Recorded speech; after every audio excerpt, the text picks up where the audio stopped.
जय हिंद दोस्तों, स्वागत है आपका एजू फॉर इंडिया के प्लेटफॉर्म पर। और इस क्लास में आप हिंदी के टॉप एमसीक्यूज देखेंगे जो टॉप 50 एमसीक्यूज हैं।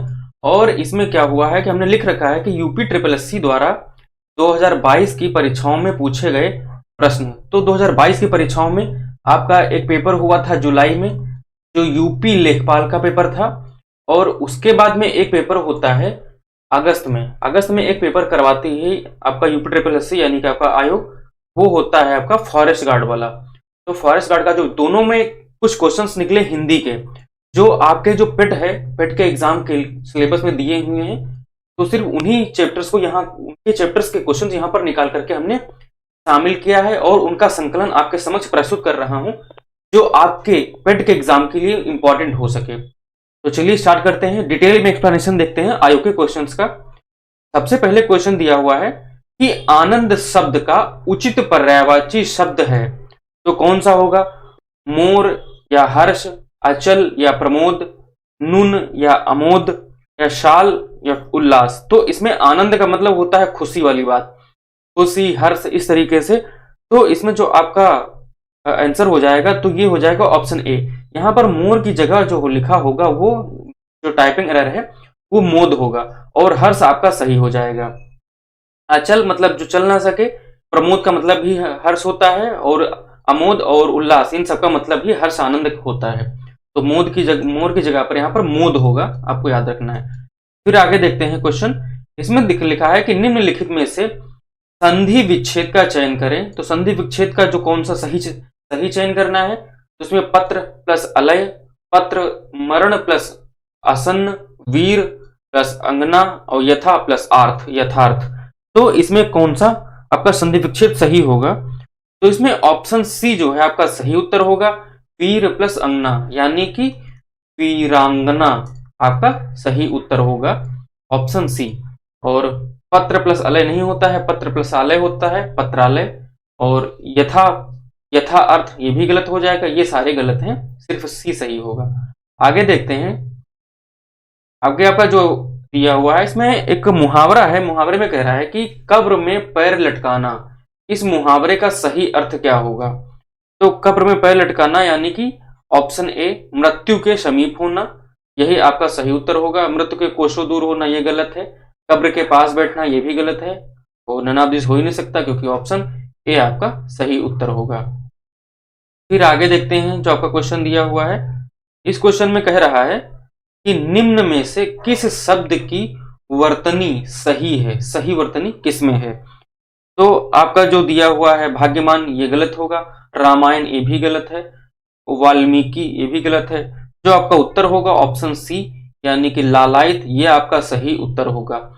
भाग्यमान की बात करें तो भाग्यमान नहीं होता है, वो होता है भाग्यवान। तो ये आपका भाग्यवान लिखा जाएगा इस तरीके से। और रामायण नहीं होता है, ये होता है रामायण, अड़ा होगा यहाँ पर, इस तरीके से ना नहीं होगा।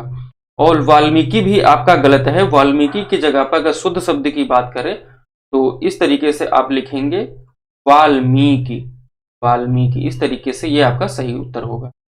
फिर आगे देखते हैं जो आपका अगला प्रश्न दिया हुआ है। आगे प्रश्न में लिखा है कि निम्नलिखित शब्दों पर विचार करें। ये सारे जो क्वेश्चंस हैं आपके आयोग द्वारा 2022 की परीक्षाओं में पूछे जा चुके हैं, तो आप पैटर्न को समझ सकते हो यूपी ट्रिपल एससी के। और इन क्वेश्चंस में जो जो एक्सप्लेनेशन हो सकता है वो हम यहाँ पे शामिल कर रहे हैं एग्जाम के परिप्रेक्ष्य। तो शब्दों पर विचार करना है, तो ये 4 शब्द दिए गए हैं। और फिर इन शब्दों में क्या कह रहा है कि किस विकल्प में सभी शब्द शुद्ध हैं। तो किसमें शब्द शुद्ध हैं? तो अधोगति ये गलत हो जाएगा, उज्जवल गलत हो जाएगा। तो 2 किसमें है उसको काट दो, तो इसमें भी 2 है, ये भी गलत हो जाएगा, ये भी गलत होगा, ये भी 2 गलत होगा। सिर्फ सी आंसर सही होगा, यानी कि 3 और 4 सही होगा। उज्जवल इस तरीके से नहीं लिखते हैं, उज्जवल लिखते हैं उ, फिर आधा जा, फिर आधा जा, ये आधा जा रहेगा।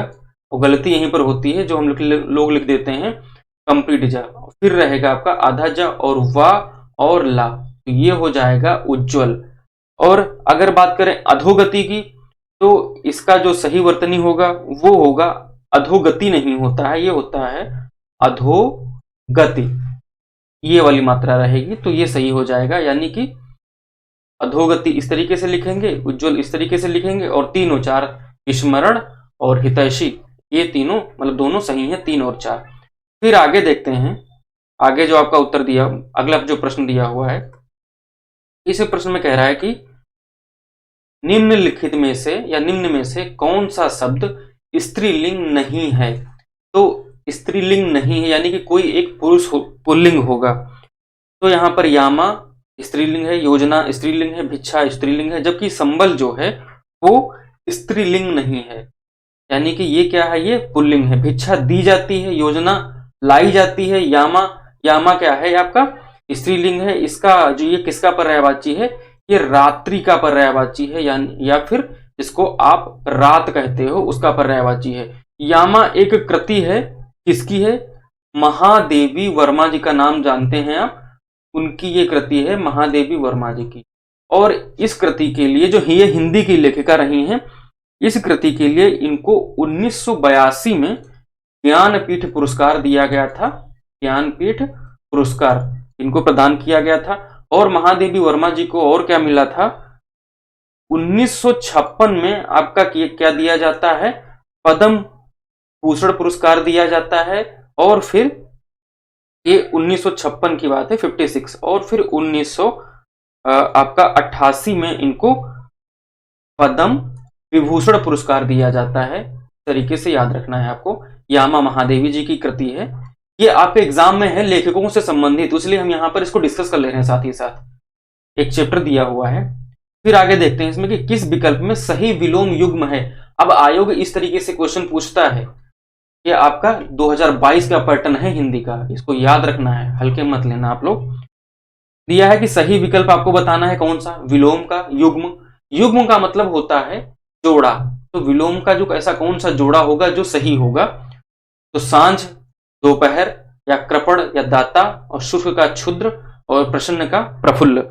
तो इसमें अगर विकल्प की बात करें तो जो ऑप्शन बी होगा आपका सही उत्तर होगा।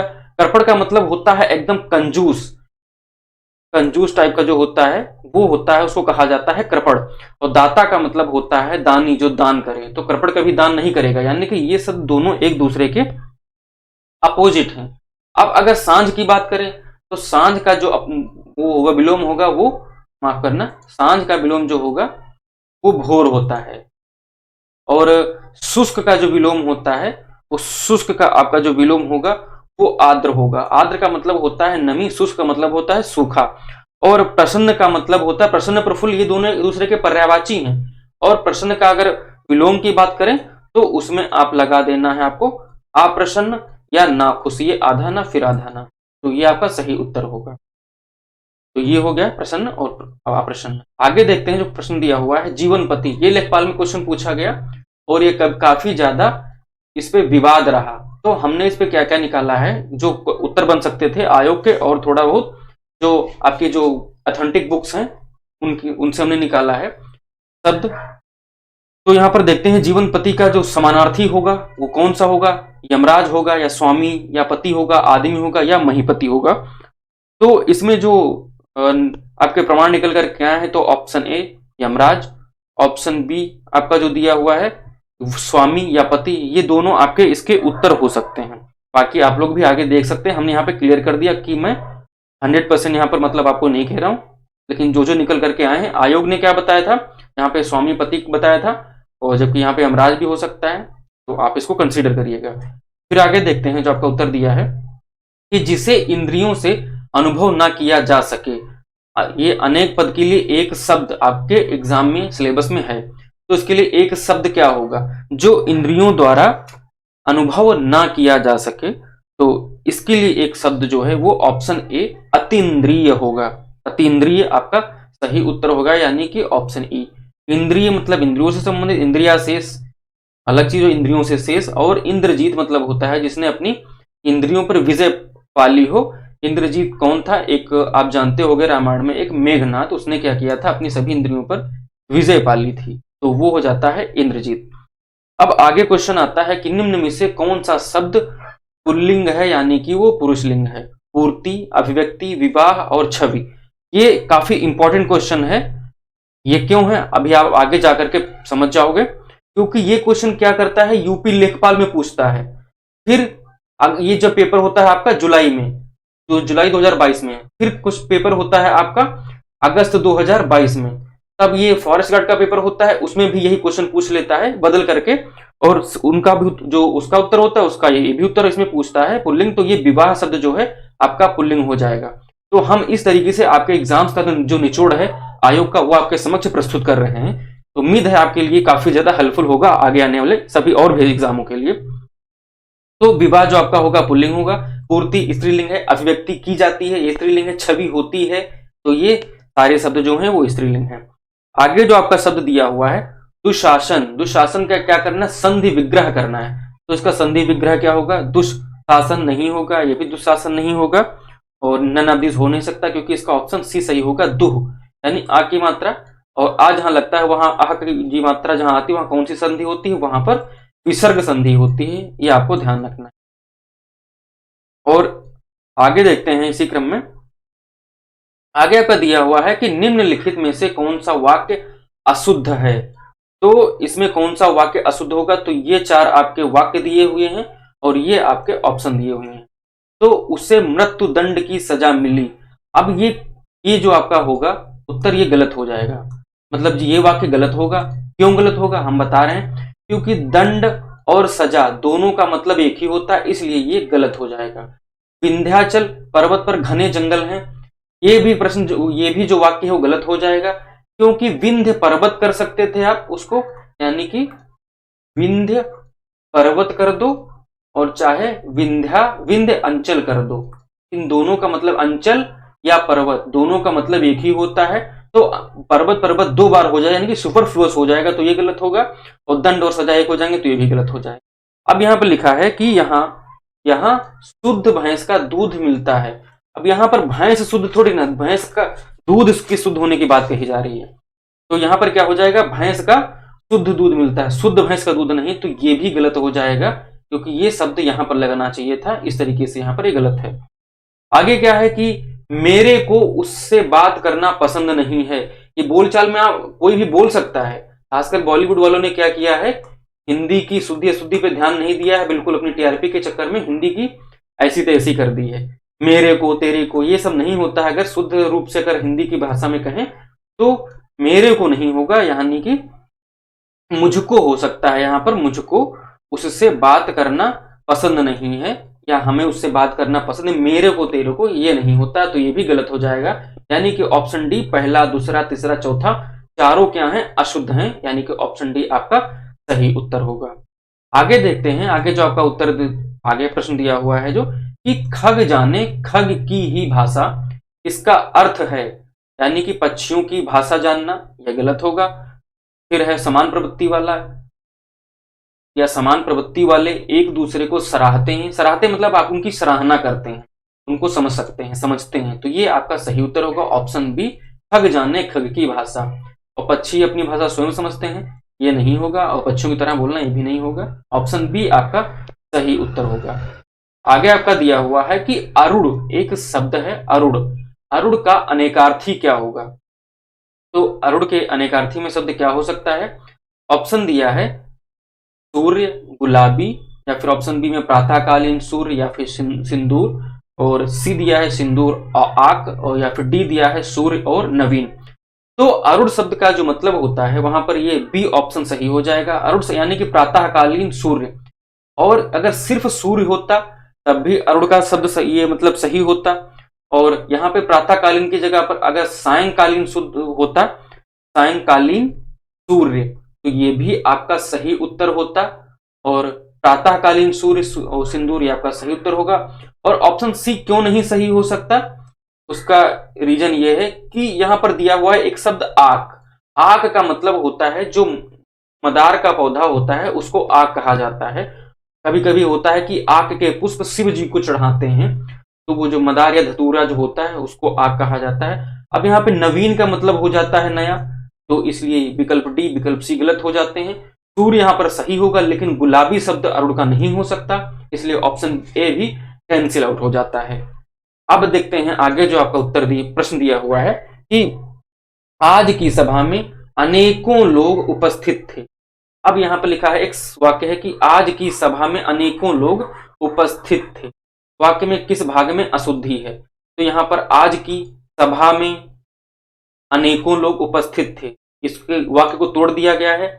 आज की सही है, सभा में सही है, उपस्थित थे सही है, अनेकों लोग नहीं होता है, वो होता है अनेक लोग। अनेक लोग ये अगर लिखा होता तो सही होता, तो इसलिए अशुद्धि है ऑप्शन सी में, यानी कि ऑप्शन सी आपका सही उत्तर होगा इस प्रश्न के। फिर आगे जो प्रश्न दिया हुआ है उसमें कह रहा है कि निम्नलिखित में से कौन सी प्रेमचंद्र की कृति, कृति की मतलब होता है, कृति का मतलब कि उनकी लेखनी या उनके द्वारा किया गया काम, तो कृति नहीं है, यानी कि तीन हो सकती हैं और इसमें से एक चौथी वो नहीं है। तो कर्मभूमि ये प्रेमचंद्र के द्वारा लिखी गई है, सही है। और प्रेमचंद्र जी के द्वारा मानसरोवर, ये भी मानसरोवर प्रेमचंद्र जी के द्वारा लिखी गई है। ऑप्शन सी यानी शतरंज के खिलाड़ी ये कहानी है, और इसमें क्या है, ये भी आपका इनके प्रेमचंद्र जी के द्वारा लिखा गया है। इसमें शतरंज में क्या है कि इसमें कहानी है जिसमें मिर्जा जी क्या होते हैं अपने दोस्त के साथ बैठ करके लखनऊ में गोमती के किनारे शतरंज खेलते हैं, तो इस कहानी का यहाँ पर प्रसंग है। और मैला आंचल जो दिया हुआ है ये यहाँ पर जो है प्रेमचंद की कृति नहीं है। मैला आंचल की अगर कृति की बात करें तो कृति है, तो ये एक बिहार के लेखक हुए, बहुत सुप्रसिद्ध मतलब लेखक थे, वो थे आपके फणीश्वर नाथ रेणु। फणीश्वर नाथ रेणु, तो कोई रेणु बोल देता है, कोई रेणु बोल देता है, तो ये इसके कवि थे। और इनको क्या हुआ था, इस कृति के लिए पद्मश्री पुरस्कार दिया गया था भारत सरकार के द्वारा। तो यहाँ पर एक क्वेश्चन के द्वारा आपको प्रेमचंद्र की यहाँ पर तीन कृतियों के बारे में पता चला। एक फणीश्वर नाथ की कृति थी उसके बारे में पता चला, और फणीश्वर नाथ कौन थे इनके बारे में पता चला, और इनको कौन सा पुरस्कार दिया गया था इसके बारे में एक एक क्वेश्चन से इतनी इंफॉर्मेशन आपको मिल रही है। आगे देखते हैं कि अभय उभय समरूपी भिन्नार्थक है, यानी कि रूप समान है, समरूपी का मतलब हो गया कि रूप तो समान है, देखने में तो समान है, रूप मतलब जो दिखाई देता है वो तो समान है, लेकिन भिन्नार्थक, लेकिन अर्थ क्या है, अलग अलग हैं, यानी कि इसका अर्थ अलग हो सकता है और फर्स्ट वाले का और कोई दूसरी जो मतलब जो शब्द दिया है, वर्तनी दी है, उसका अर्थ अलग हो सकता है। तो यहां पर कौन होगा, अभय और उभय रूप समान दिखते हैं, तो अभय का मतलब होता है अभय, भय ना होना, यानी कि निडर निडर, ये दोनों हो सकते हैं। उभय, उभय का मतलब होता है एक और या फिर दोनों या दोनों, तो यहां पर भयभीत हो जाएगा, ऑप्शन डी गलत हो जाएगा। दोनों और एक हो नहीं सकता, या ऑप्शन ये भी गलत हो जाएगा। अब यहां पर दिया हुआ है कि निडर दोनों। उभय का मतलब होता है जिसको आप बोलते हो उभयनिष्ठ गुणनखंड, यानी कि दोनों में, उभय मतलब दोनों में यहां पर हो जाएगा। उभयनिष्ठ गुणनखंड क्या होता है, कहते कॉमन ले लो, यानी कि किसके उभयनिष्ठ गुणनखंड है, यहाँ पे 4 है, 6 है और 8 है, तो इसमें कॉमन क्या मिल जाएगा कि गुणनखंडों में तो ये 2 मिल जाएगा, यानी कि ये उभय है, कॉमन है, दोनों में है, तीनों में है, तो यहाँ पर क्या हो जाएगा, अभय का मतलब निडर और उभय का मतलब दोनों। उम्मीद है आपको ये सवाल अच्छे से समझ में आ गया होगा। चलिए देखते हैं अगला प्रश्न। इस प्रश्न में दिया हुआ है कि चपला और चपल समरूपी भिन्नार्थक हैं। समरूपी मतलब रूप समान दिखेंगे, भिन्नार्थक मतलब भिन्न भिन्न अर्थ होंगे।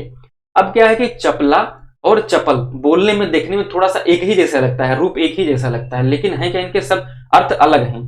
चपला का मतलब यहां पर क्या होगा, बिजली और तेज, या फिर ऑप्शन बी तेज और बिजली, या फिर सी बादल और गर्जन, या फिर डी गर्जन और बादल। तो यहां पर जो उत्तर आपका होगा बिजली, यानी कि चपला का मतलब होता है बिजली और चपल का मतलब होता है चतुर, बहुत तेज, यानी कहते हैं यार वो बंदा जो है बहुत तेज है, यानी कि वो चपल है, चतुर है, होशियार है, तो ये आपका सही उत्तर हो जाएगा। अब तेज और बिजली यहां पर क्या हो जा रहा है, बदल जा रहा है, तो ये ऑप्शन भी गलत हो जाएगा।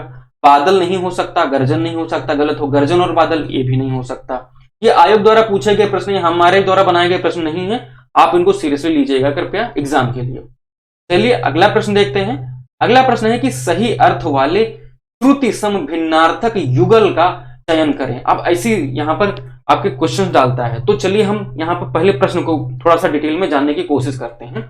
यहां पर लिखा है सही अर्थ उनका सही हो, श्रुति सम यानी कि सुनने में समान लगने वाले, श्रुति का मतलब होता है सुनना और सम का मतलब होता है समान, भिन्न का मतलब होता है अलग, अर्थक मतलब होता है अर्थ, और युगल का मतलब क्या होता है, जोड़ा। इतना हमने प्रश्न को तोड़ दिया। उम्मीद है आपको सरल भाषा में समझ में आ गया होगा। श्रुति और सम, भिन्न और अर्थ। अब इसमें सही कौन सा होगा देखते हैं। शीत शीत, इसका मतलब क्या होगा, ठंडक और तुषार। या फिर शीत और शीत, इसका मतलब होगा श्वेत स्त्री का अपहरण। या फिर शीत और शीत, ठंडा, तेज। यहाँ पे दो मतलब वोकैब, या फिर इनमें से कोई नहीं। तो इनमें देखते हैं कि यहाँ पर क्या होगा। श्रुति सम भिन्नार्थक में क्या होगा, ऑप्शन ए शीत और शीत, ये नहीं हो सकता। शीत मतलब होता है, क्या हो जाएगा आपका, ऑप्शन बी आपका सही उत्तर हो जाएगा। पहले उत्तर देख लेते हैं। शीत और शीत, ये गलत हो जाएगा। शीत और शीत यानी कि ठंडा और तेज किया गया, ये आपके सही उत्तर होंगे इस प्रश्न के लिए। हम यहां पर लिख दे रहे हैं थोड़ा सा डिटेल में। आपका जो दिया हुआ है ऑप्शन सी, यानी कि शीत। शीत का मतलब हो जाएगा ठंडा। बोलते नहीं कि शीत लहर चल रही है, ठंडी हवाएं चल रही हैं। और फिर अगला अगला जो दिया हुआ है शीत, शीत का मतलब होता है तेज किया गया, तेज किया गया। और इसमें क्या हो जाएगा, तो ये किस में दिया हुआ, ऑप्शन सी में दिया हुआ है, यानी कि शीत और शीत। तो ये आपका ऑप्शन सी सही उत्तर होगा। माफ करना, ये ऑप्शन सी ही सिर्फ सही उत्तर होगा। अब थोड़ा डिटेल में जान लेते हैं कि तुषार का मतलब होता है पाला, यानी कि जब खूब ठंडा पड़ता है, ठंड पड़ती है, तो वहां पर क्या कहते हैं कि पाला गिर रहा है। तो ये हो जाता है वहां पर आपका उत्तर पाला। और स्त्री का, श्वेत स्त्री का अपहरण नहीं हो सकता है। और बाकी ठंडक और तुषार, तुषार का मतलब मुझे बताना था, वो आप समझ गए हो। फिर आगे देखते हैं यहाँ पर कि किस विकल्प में सही विलोम युग्म है। विलोम युग्म विलोमों का जोड़ा है। युग्म का मतलब होता है जोड़ा। आगे देखते हैं, जैसे कि आप कहीं लिखे पढ़े होते हो ना, कि पढ़ चुके होंगे कि प्रेमी युगल, यानी कि प्रेमी जोड़े। युगल का मतलब ही होता है जोड़ा। आगे देखते हैं इसमें ऑप्शन क्या सही उत्तर होगा। ऑप्शन ये कठोर या निष्ठुर, आस्तिक का अधार्मिक, या फिर संकल्प का अकल्प, या सुदूर का विस्तार। ये इसमें क्या है, ये अलग अलग शब्द हैं, आस्तिक ये। अब इसमें देखते हैं कि सही उत्तर यहाँ पर क्या होगा। तो विलोम युग्म यानी कि आपका जो ऑप्शन सी होगा, और माफ करना ऑप्शन ए होगा, वो आपका सही उत्तर होगा। क्योंकि कठोर मतलब होता है बहुत कठोर, करुण। निष्ठुर का हो जाएगा कठोर, बहुत निर्दयी टाइप का। और करुण का मतलब क्या होता है, बहुत करुणा से भरा हुआ, यानी कि ऑप्शन ए सही उत्तर होगा। और आगे यहाँ पर कुछ शब्द दिए गए हैं जिनको हम देखने वाले हैं, यानी कि दिया हुआ है आस्तिक, संकल्प और सुदूर। तो इनके क्या होंगे, विलोम क्या होंगे। तो संकल्प का जो विलोम हो सकता है वो होगा आपका विकल्प। और आस्तिक का जो दिया हुआ है, आस्तिक का विलोम क्या हो सकता है, तो आस्तिक का विलोम होगा नास्तिक। और सुदूर जो दिया हुआ है, इसका सुदूर का जो विलोम होगा वो होगा सन्निकट। सुदूर मतलब काफी दूर, और सन्निकट का मतलब हमारे पास, समीप, निकट। फिर आगे देखते हैं जो अगला प्रश्न दिया हुआ है। इस प्रश्न में कह रहा है कि अली एक शब्द है, इसका अनेकार्थी शब्द क्या होगा। अनेकार्थी शब्द या पर्यायवाची यहाँ पे नहीं हो सकता है। पर्यायवाची अलग होता है और अनेकार्थी अलग होते हैं। पर्यायवाची का मतलब होगा कि अली का मतलब तो भंवरा होता है, तो सारे भंवरे के जो पर्यायवाची हो गए। और अली का मतलब होगा कि अली किसी इसका भी है और किसी और दूसरी चीज का भी अर्थ हो सकता है। तो ये अनेकार्थी शब्द होते हैं। शायद आपको अनेकार्थी शब्दों का जो मतलब क्लियर हो गया होगा। तो यहां पर अब देखते हैं जो आपका उत्तर क्या है कि भंवरा और कोयल। तो यही आपका सही उत्तर हो जाएगा। अली का मतलब होता है भंवरा और दूसरा मतलब हो जाता है कोयल। फिर अगर इसके आगे देखें, अगला प्रश्न जो ये भंवरा, आम्र, आम्र का मतलब होता है आम, और कोयल जानते हो। और शुक का मतलब होता है आपका तोता। और कोयल, अज, अज जन्मा, ये क्या है, उपसर्ग प्रत्यय टाइप के हो जाएंगे, अज वाला जो लगता है। फिर आगे देखते हैं जो आपका प्रश्न है कि पत्नी शब्द के पर्यायवाची शब्द क्या हैं। तो पत्नी शब्द के पर्यायवाची ये विभावरी या रजनी होगा, नहीं हो सकता। रजनी का मतलब रात होता है। और चंचला और तड़ित ये भी नहीं होगा, ये बिजली का पर्यायवाची होते हैं। भार्या और कौमा लगा यहां पर, और प्राण प्रिया। तो ऑप्शन सी आपका सही उत्तर होगा। और वधु और तनुजा ये आपका नहीं हो सकता है। अब यहां पर देखते हैं कि तनुजा का मतलब क्या होता है। तनुजा का मतलब होता है बेटी या फिर पुत्री, ये इसका पर्यायवाची होगा। और वधु की बात करें तो ये वधु का मतलब हो जाता है पत्नी, ये आप नोट कर लेना। तो वधु और तनुजा ये अलग अलग हो जाएंगे। भार्या और प्राणप्रिया ये पत्नी के हैं। और विभावरी और रजनी ये क्या है, आपके रात के पर्यायवाची हैं। विभावरी के कुछ इंपॉर्टेंट पर्यायवाची उनको हम देख लेते हैं। एक शब्द आता है आपका शर्वरी, ये आपका रात का पर्यायवाची है। और एक आता है यामिनी, अभी आपने पढ़ा था महादेवी वर्मा की कृति यामा, तो यामिनी वहीं से आ रहा है, तो ये क्या है, ये भी रात का पर्यायवाची है। एक और शब्द आता है छड़दा, ये भी क्या है, इसका पर्यायवाची है रात का। और एक शब्द है छया, तो छया भी शब्द आपका रात का पर्यायवाची है। अब अगर बात करें यहाँ पर चंचला और तड़ित, तो ये बिजली जो चमकती है आकाश में उसके पर्यायवाची हैं। फिर आगे देखते हैं, अगला जो प्रश्न दिया हुआ है आपका कि निम्न में से कौन सी वर्तनी सही है। तो सही वर्तनी वाला आपका सिलेबस में दिया है, शुद्धि शुद्धि वाला, तो उसमें वर्तनी भी आ सकता है और वाक्य भी आ सकते हैं। तो उसमें हम दोनों जो हैं टाइप के प्रश्न यहाँ पर करवा रहे हैं। तो वर्तनी इसमें कौन सी सही होगी, चाहार दीवारी, ये गलत हो जाएगा। फिर है चहार दीवारी, ये सही होगा, यानी कि आपका जो ऑप्शन बी होगा यही सही उत्तर होगा, चहार नहीं होता है। ये आपका जो सही उत्तर होगा वो क्या होता है, सिर्फ चा रहेगा और हा पे आ की मात्रा चहार। फिर अगर याद करने में कठिनाई हो रही है तो अलग अलग करके याद कर लो। और दीवारी, चहार दीवारी, ये आपका सही उत्तर हो जाएगा। किसी पर्टिकुलर कोई बिल्डिंग होती है या कोई जगह होती है, उसके आसपास जो दीवार होती है तो उसको सम्मिलित रूप से चहार दीवारी कहा जाता है। अब देखते हैं कि निम्न में से कौन सी वर्तनी सही है। सही वर्तनी की बात यहां पर कर रहे हैं, पूछ रहे हैं। तो यहां पर ऑप्शन ए कौतूहल, ये गलत हो जाएगा। और कौतूहल ये गलत हो जाएगा। और फिर कुतूहल ये गलत हो जाएगा। ऑप्शन सी आपका सही उत्तर होगा। इसको याद करने का अगर तरीका सही ना बैठा हो तो ऐसे याद कर सकते हो, कौ और क्या हो जाएगा तू हल, इस तरीके से, ये भूलेगा नहीं। और खेल कहां रहा है, इस पे खेल रहा है, इस पे खेल रहा है, कहीं ऊ की मात्रा, कहीं ओ की मात्रा, औ की मात्रा, यहाँ पे खेल रहा है। तो जब इसको आप तोड़ दोगे तो आसानी से याद कर पाओगे और एग्जाम में आपको याद भी रहेगा। अब यहां पर एक दिया हुआ है कि शब्द समूह के लिए एक शब्द, जो आपको दिया है कि जानने की इच्छा रखने वाला। तो जानने की इच्छा रखने वाले के लिए एक शब्द क्या हो जाएगा, ऑप्शन सी, मैं सीधे सीधे मैं बता रहा हूं, आपका सही उत्तर होगा जिज्ञासु, ऑप्शन सी। उत्साही का मतलब होता है जो उत्साह से भरा हुआ आदमी है, उत्साह पूर्व, उत्साह से भरा हुआ, लबालब, या वो उत्साही होगा। पिपासु का मतलब होता है प्यास, मतलब क्या होगा कि पीने की जो इच्छा रखता हो, पीने की इच्छा रखता हो, वो क्या हो जाता है पिपासु। अब वो पीने की इच्छा क्या पिएगा भाई, शराब पिएगा या रक्त पिएगा या फिर कोल्ड ड्रिंक पिएगा या फिर चाय पिएगा, वो कुछ भी हो सकता है, वो आप लोग देख लीजिएगा। चलिए आगे देखते हैं। अगला जो प्रश्न दिया हुआ है कि निम्न में से कौन सा शब्द स्त्रीलिंग है। तो इसमें जो स्त्रीलिंग शब्द है वो हमें बताना है क्या होगा। तो आज्ञा जो है यहां पर आपका स्त्रीलिंग शब्द होगा।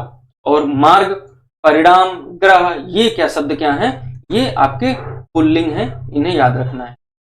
फिर आगे देखते हैं, आपका अगला प्रश्न दिया हुआ है कि निम्न में से कौन सा शब्द पुल्लिंग है।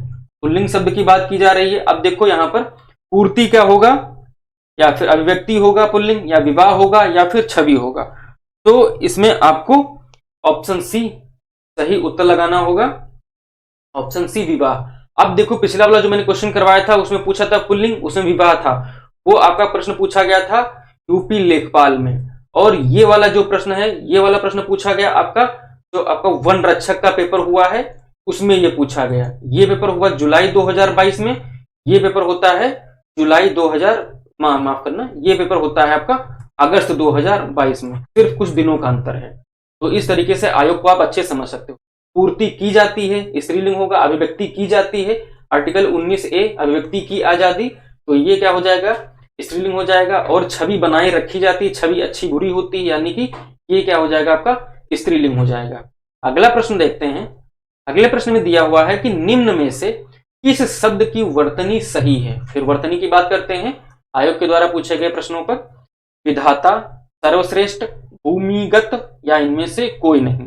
तो इसमें जो आपका सही उत्तर होगा वो ऑप्शन ए सही उत्तर होगा, विधाता आपका सही उत्तर है। और सर्वश्रेष्ठ नहीं होता है, ये होता है सर्वश्रेष्ठ, आधा शाह, ये वाला शाह और ठा, तो सर्वश्रेष्ठ हो जाएगा। भूमिगत नहीं होता है, ये होता है भूमि, और गत। जब आपको ना याद हो तो शब्द को तोड़ करके याद करो, आपको कोई भुला नहीं सकता एग्जाम में, चाहे जैसे क्वेश्चन पूछ ले, और आप अच्छा स्कोर करके आओगे। उम्मीद है इससे आपको काफी ज्यादा बेनिफिट मिलेगा पेट में भी और इसके आने वाले एग्जाम में भी। अगला प्रश्न है कि आविर्भाव। आविर्भाव का क्या बताना है, हमें विलोम बताना है। तो आविर्भाव का जो विलोम होगा वो ऑप्शन ए तिरोभाव होगा, यानी कि ऑप्शन ए आपका तिरोभाव सही उत्तर होगा। अब यहां पर विरक्ति का अगर विलोम देखें तो विरक्ति का जो विलोम हो जाएगा वो अनुरक्ति हो सकता है, और अगर एक और शब्द की बात करें तो आसक्ति भी हो सकता है। विरक्ति का मतलब होता है मन मोह माया सब हट गई, और अनुरक्ति का मतलब लगाव बढ़ गया, आसक्त हो गए किसी चीज को लेकर के, सिलेक्शन को लेकर के, मेहनत करने को लेकर के। ठीक है, तो ये क्या हो जाता है, आसक्ति, अनुरक्ति। और विरक्ति का मतलब होता है संसार सागर मोह माया सब छोड़ ये विरक्त हो गए, तो ये विरक्ति। अब अंत का अगर कहें विलोम क्या होगा, उल्टा विपरीत शब्द क्या होगा, तो अंत जब होता है तो यानी कि उसका विलोम कहां से होगा, उल्टा क्या होगा, आरंभ होगा। और आदि कहते हैं आदिकाल से चला आ रहा है, और आदि भी हो सकता है। आदि मतलब होता है बहुत शुरू से, पुराने समय से चला आ रहा है। तो पुराना समय क्या है, यानी कि जो सबसे पहले का समय था, आरंभ का समय था, तो यहां पर आदि। अब मुझे लगता है कि अगर आदिकाल आएगा तो आप भूलोगे नहीं, और हिंदी में आदिकाल है, हम फिर पढ़ाएंगे कहीं अगर आता है एग्जाम में आपके। और अंत का एक और विलोम होगा, वो हो जाएगा अनंत। ये भी आपका सही उत्तर, यानी कि जिसका अंत ही ना हो। अब अधोगति की अगर इसके विलोम की बात करें तो अधोगति का विलोम एक शब्द होता है। अधोगति का मतलब होता है जमीन में धंस जाना, पतन हो जाना, और इसका जो विलोम होगा वो होगा ऊर्ध्व, ऊर्ध्व गति। ये ऊर्ध्व गति, ये आपका विलोम हो जाएगा अधोगति का। फिर आगे देखते हैं आपका सही विकल्प यहां पर आपका जो होता ऑप्शन ये सही हो गया। अब देखते हैं अगला प्रश्न, किस विकल्प में सही विलोम युग्म नहीं है, किसमें विलोम युग्म यानी कि जोड़ा जो है वो सही नहीं है। अमावस्या या फिर अमावस्या और पूर्णिमा, आचार अनाचार, गुप्त मुक्त, कुटिल सरल। तो अमावस्या पूर्णिमा ये सही है, आचार का अनाचार ये भी सही है, गुप्त का मुक्त ये गलत हो जाएगा, और कुटिल का सरल, कुटिल का सरल, कुटिल मतलब बहुत गंदा स्वभाव वाला, और सरल मतलब बहुत सौम्य और अच्छे स्वभाव वाला। तो ऑप्शन डी आपका ये भी सही होगा। तो यहां पर उत्तर की अगर बात करें युग्म सही नहीं, तो ऑप्शन सी आपका सही उत्तर होगा इसके लिए, क्योंकि गुप्त का जो मुक्त नहीं होता है, गुप्त का हो जाता है, यानी कि गुप्त मतलब हम छुपा लिए, और प्रकट का मतलब हमने क्या किया, सबको बता दिया, उजागर कर दिया, तो ये आपका विलोम हो जाएगा। फिर आगे देखते हैं इसी क्रम में कि कोप शब्द का विलोम बताना है। कोप शब्द का विलोम है, कोप का अर्थ यहां पर क्या होता है, तो कोप का मतलब होता है बिल्कुल बहुत कुपित होना, कुपित मतलब बहुत गुस्सा होना किसी पर, या फिर क्या कह सकते हैं एक रौद्र व्यवहार दिखाना। तो ऑप्शन ये आपका सही उत्तर हो जाएगा विलोम, यानी कि इसका उल्टा कृपा करना, बहुत उदार टाइप का होना, ये आपका ऑप्शन सी सही उत्तर हो जाएगा। और असंतुष्ट आप जानते हो, यानी कि संतोष ना होना। खेद एक होता है, खेद जिसको आप बोल देते हो सॉरी, इसका मतलब होता है आई एम सॉरी, का मतलब होता है मुझे खेद है, मतलब ऐसा कुछ गलत हो, मुझे खेद है, मुझे दुख है इस बात को लेकर। और इसके अगर विलोम की अगर बात करें तो विलोम हो जाएगा इसका उल्टा, यानी कि प्रसन्नता, और यानी कि हर्ष, खुशी, तो ये सब क्या हो जाएंगे, इसके विलोम हो जाएंगे। अब आगे देखते हैं प्रश्न, जो आगे प्रश्न दिया हुआ है उसमें क्या है कि लहू। अब लहू तो आप जानते होंगे, वो लोग पीते रहते हैं, वो लोग पिलाते रहते हैं, तो लहू शब्द का यहां पर क्या समानार्थी बताना है। तो लहू शब्द का उपल होगा, नहीं हो सकता, मरकट नहीं हो सकता, वारुड़ी नहीं हो सकता, छोड़ित यानी कि बी ऑप्शन जो आपका सही उत्तर होगा। अब आप जो दुर्गा चालीसा पढ़ते होंगे उसमें काली जी की जो महिमा मंडन किया गया है उनकी स्तुति में छोड़ित शब्द आता है। तो उन्होंने क्या किया था, जो भी था राक्षसों का संहार किया था, रक्त बीज से जो वहां पर उत्पन्न होते थे, तो वहां पर यह शब्द दिया हुआ है शोड़ित। तो दुर्गा चालीसा जिसने पढ़ रखा है तो उसको भी यहाँ पर शब्द मिला होगा, तो ये शोड़ित आपका ऑप्शन बी सही उत्तर हो जाएगा। अब बात करते हैं उपल शब्द की। उपल का मतलब होता है, यहां पर देखें समानार्थी बात करें तो इसका अगर समान इसका मतलब देखें क्या होता है, तो उपल का मतलब ओला भी हो सकता है और पत्थर भी हो सकता है, ये उपल के जो होंगे समान अर्थ होंगे। मरकट आप जानते हो, मरकट का मतलब होता है बंदर, कपी, ठीक है, तो ये इसके क्या हो जाएंगे, इसके अर्थ हो जाएंगे, इसके लिए हनुमान चालीसा में शब्द दिए गए हैं। और वारुड़ी, वारुड़ी का मतलब होता है एक टाइप की एक प्रकार की मदिरा होती है। और वारुड़ी क्या होता है कि जो समुद्र मंथन हुआ था उसमें जो आपके 14 रत्न निकले थे उसमें वारुड़ी जी भी निकली थी, जिनका विवाह या जिनकी शादी होती है जो आपके देवता वरुण जी हैं उनके साथ में। तो इनका नाम वहां पर भी इनकी कथा जानने को मिलती है। और यूपी में एक वारुड़ी नदी है जिसके विकास की बात चल रही है और ये करंट अफेयर का भी मुद्दा है, तो इसके बारे में देख लीजिएगा। और क्या है तो कृपा करके कमेंट में बताएं। चलिए अगला देखते हैं। यहाँ पर अगला क्वेश्चन शुरू करते हैं। देखते हैं इसमें कि एक शब्द दिया हुआ है अनि। अनि शब्द जो है इस शब्द का पर्यायवाची बताना है हमें। तो अनि शब्द का जो पर्यायवाची क्या होगा, स्वादिष्ट होगा या दुष्ट होगा या सेना होगा या सेतु होगा। ये मैंने नहीं डाला है, ये 2022 में यूपी SSC के द्वारा पूछे गए प्रश्न हैं। अब इनका लेवल देखो गौर से। तो यहां पर जो आपका सही उत्तर होगा ऑप्शन सी, सेना इस शब्द का सही उत्तर होगा अनि का। चलिए आगे देखते हैं। वनिता, वनिता शब्द का पर्यायवाची बताइए। तो वनिता शब्द का पर्यायवाची शब्द क्या होगा, ये वनिता हो गया। और इसका क्या बताना है पर्यायवाची, महिला होगा, शफरी होगा, विधु होगा या जानकी होगा। तो इसमें जो आपका सही उत्तर होने वाला है वनिता के लिए वो हो जाएगा ऑप्शन ए, महिला। वनिता का मतलब होता है महिला। अब बात करते हैं शफरी की। यहां पर और अच्छे से विलोम डिस्कस कर लेते हैं। शफरी का मतलब होता है, यहां पर आप जानते होंगे, पढ़ चुके होंगे, मीन। मीन का मतलब और क्या हो जाता है, यानी कि मछली। तो ये क्या हो जाता है, शफरी का पर्यायवाची हो जाता है। एक शब्द आता है मीनाक्षी। तो मीनाक्षी कौन हो जाती है, मीन जैसी आंखों वाली, ठीक है, मछली जैसी आंखों वाली मीनाक्षी। फिर आगे देखते हैं विधु। विधु का मतलब यहां पर क्या हो जाता है, किसका पर्यायवाची है, ये चांद का पर्यायवाची है। याद रखना, देखिए एग्जामिनर कैसे क्वेश्चन चेंज कर रहा है, रटा रटाया सब किनारे। सारंग, मैं अपनी तरफ से बता रहा हूं, चांद इसका पर्यायवाची, सारंग भी विधु का ही पर्यायवाची है। और एक शब्द आता है मृगांक, ये भी क्या है, चांद का पर्यायवाची है। आप थोड़ा सा और डिटेल में अच्छे से देखने वाले हैं।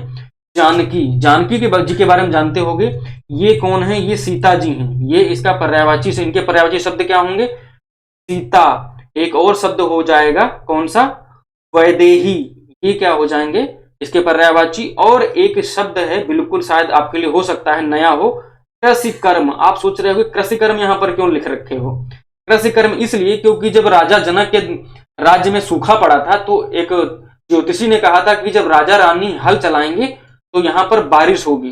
तो राजा रानी जब हल चला रहे थे तो वहां पर एक उनका हल जाकर के बताते, कहानी है पुराणों में, कि एक घड़े से टकराता है और वहां पर घड़ा खोल के देखते हैं तो वहां पर सीता जी मिलती हैं। तो यानी कि कृषि कर्म, जो कृषि का काम करते हुए जिनका जन्म हुआ था, इसलिए एक शब्द आता है कृषि कर्म।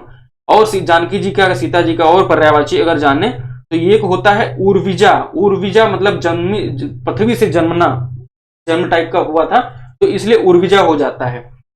महिजा, मही मतलब होता है पृथ्वी, जा का मतलब होता है जन्मना, पृथ्वी से जन्मना, तो ये हो जाएगा आपका महिजा। और कुछ यूनिक टाइप के यहां पर हम आपको बता रहे हैं जो आपके पर्यायवाची हो सकते हैं, वो क्या हो जाएंगे।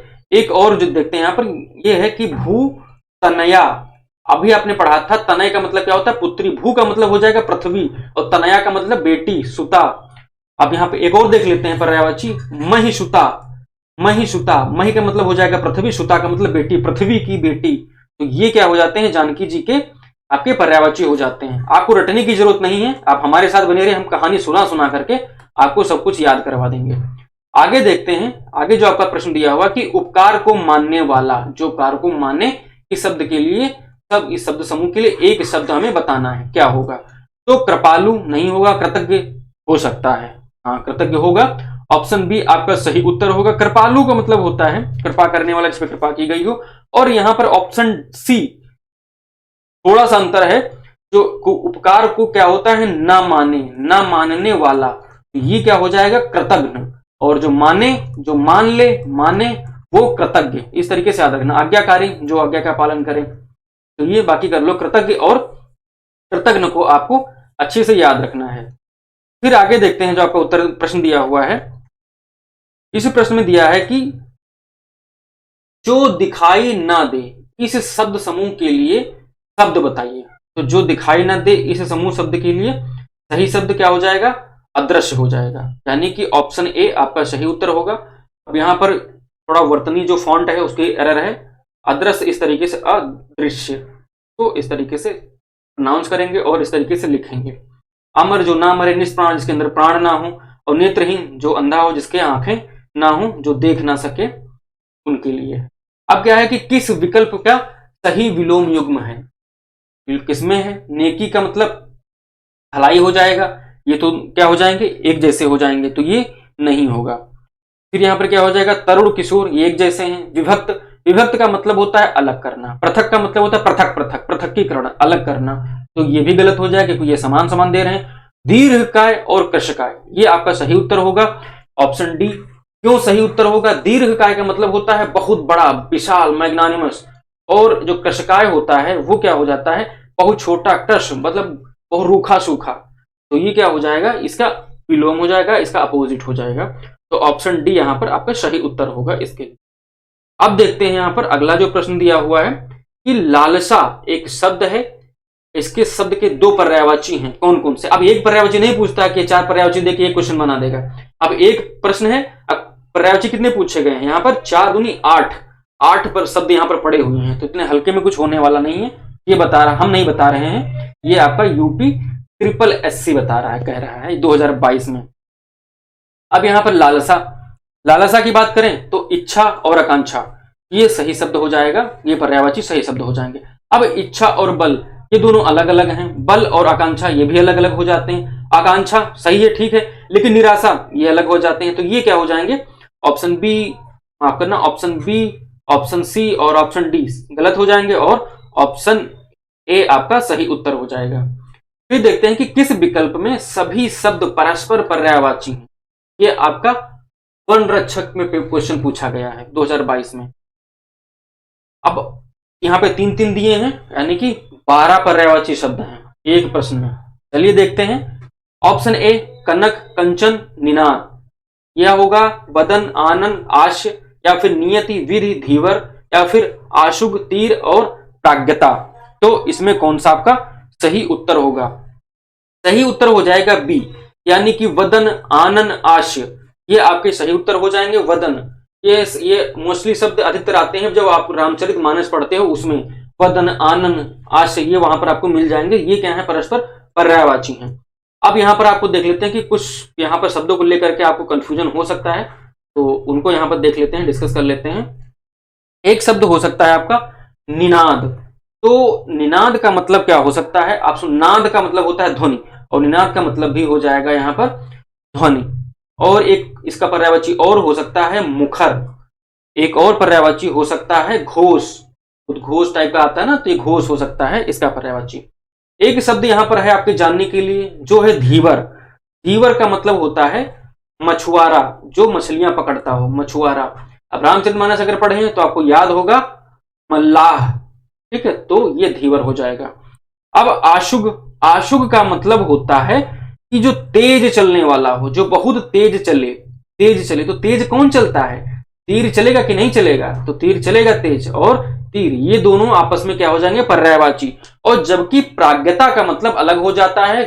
प्राज्ञता, प्रज्ञ, इसका मतलब होता है ज्ञान, ठीक है, कुशाग्र टाइप का, तो ये बुद्धि विवेक की बात है, तो ये अलग हो जाएगा। अगला प्रश्न देखते हैं। अगले प्रश्न में दिया हुआ है कि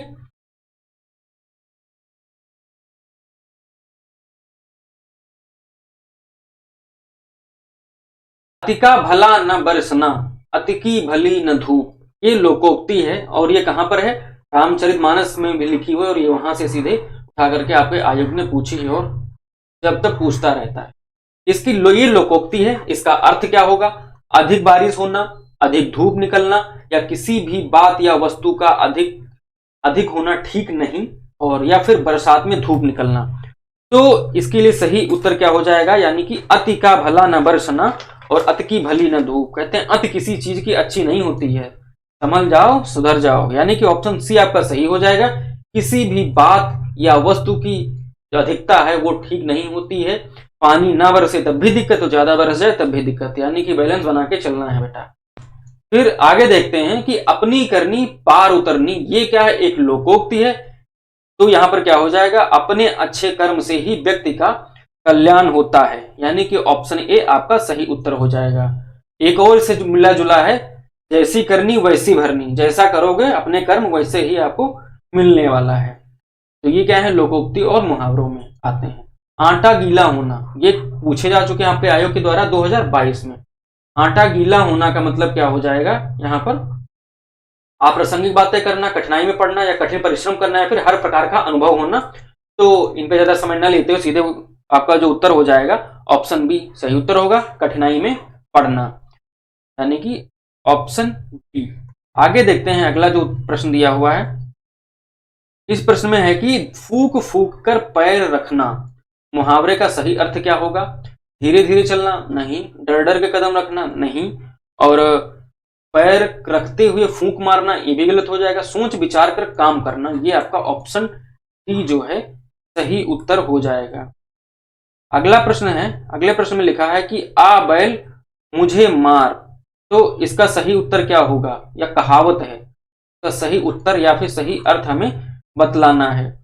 तो छेड़छाड़ करना ऑप्शन ए कह रहा है, या फिर ऑप्शन बी जानबूझकर मुसीबत में पड़ना, या फिर बलशाली के सामने वीरता दिखाना, या फिर कायर होते हुए भी वीरता का प्रदर्शन करना। तो इसमें कौन सा आपका सही उत्तर होगा इस प्रश्न के लिए। तो इसमें क्या हो जाएगा, ऑप्शन बी सही उत्तर हो जाएगा, जानबूझकर मुसीबत में पड़ना। ये आपका आ बैल मुझे मार, इसके लिए एक कहावत प्रचलित है, क्या है आप लोग जानते होंगे, अधिकतर जो लैंग्वेज होती है उसमें आता है। फिर आगे देखते हैं इस प्रश्न में, इत्यादि शब्द का सही संधि विच्छेद बताइए। तो अब संधि विच्छेद यहां पर देख लेते हैं। विच्छेद यानी कि अलग अलग होना, इति आदि ये गलत हो जाएगा, इति आदि ये सही होगा या गलत होगा, ऑप्शन ए और ऑप्शन बी। ऑप्शन बी आपका सही उत्तर हो जाएगा, इति और आदि। आयत आदि नहीं होता है और इति आदि ये भी नहीं होता है, यानी कि आपका जो ऑप्शन बी है इति इस तरीके से और आदि इस तरीके से आपका लिखा जाएगा, और ऑप्शन बी सही उत्तर हो जाएगा। अगला प्रश्न दिया हुआ है कि शुभेच्छा, इसका संधि विच्छेद क्या होगा। तो शुभेच्छा का संधि विच्छेद ऑप्शन ए में पूछा जा कह रहा है कि शु प्लस इच्छा, तो ये गलत हो जाएगा। शुभ प्लस इच्छा ये सही होगा, शुभ इच्छा नहीं होता है, शुभ अच्छा नहीं होता है, गलत हो जाता है। ऑप्शन बी आपका सही उत्तर होगा, शुभेच्छा, शुभ और प्लस शुभ धन इच्छा। अब अगला प्रश्न देखते हैं कि व्याकरण की दृष्टि से निम्नलिखित में से कौन सा वाक्य शुद्ध है। तो कौन सा वाक्य शुद्ध है, ऑप्शन ए मेरे को अपना काम बहुत पसंद है, या फिर वह आदमी अच्छा नहीं है, या फिर एक दूध का ग्लास दो, या फिर प्रत्येक चित्र बुरे नहीं होते हैं। इसमें कौन सा सही उत्तर होगा। अब यहां पर देखते हैं कि जो मेरे को तेरे को, ये हिंदी की भाषा नहीं है, हिंदी में ऐसा नहीं लिखा जाता। मुझको हो सकता था इसकी जगह पर, तो ये जो ऑप्शन ये हो जाएगा गलत हो जाएगा। वह आदमी अच्छा नहीं है, इसमें क्या होगा, या फिर एक दूध का ग्लास दो, और हाँ ऑप्शन बी यहां पर सही उत्तर होगा, और एक दूध का ग्लास दो ये गलत हो जाएगा, और प्रत्येक चित्र बुरे नहीं होते ये गलत है। क्यों गलत है कि प्रत्येक इसका मतलब हो जाता है संधि विच्छेद इसका करोगे तो होगा प्रति धन एक, यानी कि हर एक, प्रत्येक मतलब हर एक। तो यहाँ प्रत्येक चित्र बुरे नहीं होते, यहाँ पे गलत हो जाएगा, प्रत्येक शब्द यहाँ पर गलत है। अगला देखते हैं प्रश्न, व्याकरण की दृष्टि से निम्न में से कौन सा वाक्य अशुद्ध है। अब व्याकरण की दृष्टि से शुद्ध अशुद्ध यहाँ पर हम देख रहे हैं। तो व्याकरण की दृष्टि से यहाँ पर अशुद्ध बताना, कृपया आप ही बताएं, ये गलत है। क्या गलत है, यहाँ पर क्या होना चाहिए, कृपा करके आप ही बताएं, ये सही हो सकता है। बंदूक एक उपयोगी शस्त्र है, ये सही है। अब आप यहाँ पे बताइए कि यहाँ पर शस्त्र की जगह अगर अस्त्र हो जाता तो ये गलत हो जाता। तो आप ये जान लीजिए यहाँ पर शस्त्र और अस्त्र का मतलब क्या होता है। शस्त्र मतलब होता है जो हाथ में पकड़ के चलाया जाए, जो अपने पास रख के चलाया जाए, हाथ में रख करके, और अस्त्र का मतलब होता है जो दूर से क्या करे, फेंक के मारा जाए, तो वो अस्त्र हो जाता है। अगर ना याद है तो इस तरीके से याद रखना, शस्त्र मतलब शास्त्र और अस्त्र का मतलब फेंक के मार, मतलब फेंक के हाथ से छोड़ करके चलाना। और पुलाव बहुत लजीज है, ये सही हो जाएगा। प्राण पखेरु उड़ गए, तो ये सही हो जाएगा। और प्राण यहाँ पर क्या है, एक बहुवचन शब्द है या एक वचन, आप कमेंट करके बताइए। ना भी कमेंट करें तो आप कम से कम इनको याद कर लें, देख लें। पात का धनी मुहावरे का अर्थ बताना है आपको, क्या होगा? वायदे का पक्का, बहुत बातें करना, या बात से धनी होना, या फिर समझदार होना। यहाँ पर सही उत्तर हो जाएगा ऑप्शन ए, वायदे का पक्का। बहुत लोग यहाँ पर गलत हो सकते हैं कि बात का धनी होना, यह ऑप्शन आयोग ने नहीं माना है। आयोग ने माना है ऑप्शन ए, वायदे का पक्का होना। फिर अगला प्रश्न है कि नद्यागम संधि का संधि विग्रह का विग्रह कहें या विच्छेद कहें, क्या होगा? तो नद्यागम का जो संधि विच्छेद होगा वो नद्या प्लस गम होगा, नहीं हो सकता। नद्य गम होगा, नहीं होगा। और या फिर ऑप्शन डी की बात करें, नदी प्लस आगम, नहीं होगा। ऑप्शन सी आपका जो सही उत्तर होगा, सही उत्तर हो जाए, क्योंकि यहाँ पर नदी इस तरीके से और धन आगम, यानी कि अगर इसको आप अलग अलग याद रखो तो याद रहेगा। आपसे खेलता कहां पर एग्जामिनर? मात्रा में, लास्ट वाली मात्रा में यहां खेलेगा या फिर यहां खेलेगा संधि विच्छेद में। फिर अगला देखते हैं प्रश्न। आगे प्रश्न में दिया हुआ कि मन प्लस या फिर धन अनुकूल, इसका संधि विच्छेद क्या होगा? तो इसका जो ऑप्शन ए सही उत्तर होगा, बिल्कुल मनोकूल। मन आह की मात्रा आती, वहां पर कौन सी संधि होती है? विसर्ग संधि होती है, ये आपको याद रखना है। तो हमारे साथ यहां तक बने रहने के लिए आपका बहुत बहुत धन्यवाद। मिलते हैं आपको एक अगले शानदार सेशन में, तब तक के लिए बने रहिए हमारे साथ। जय हिंद।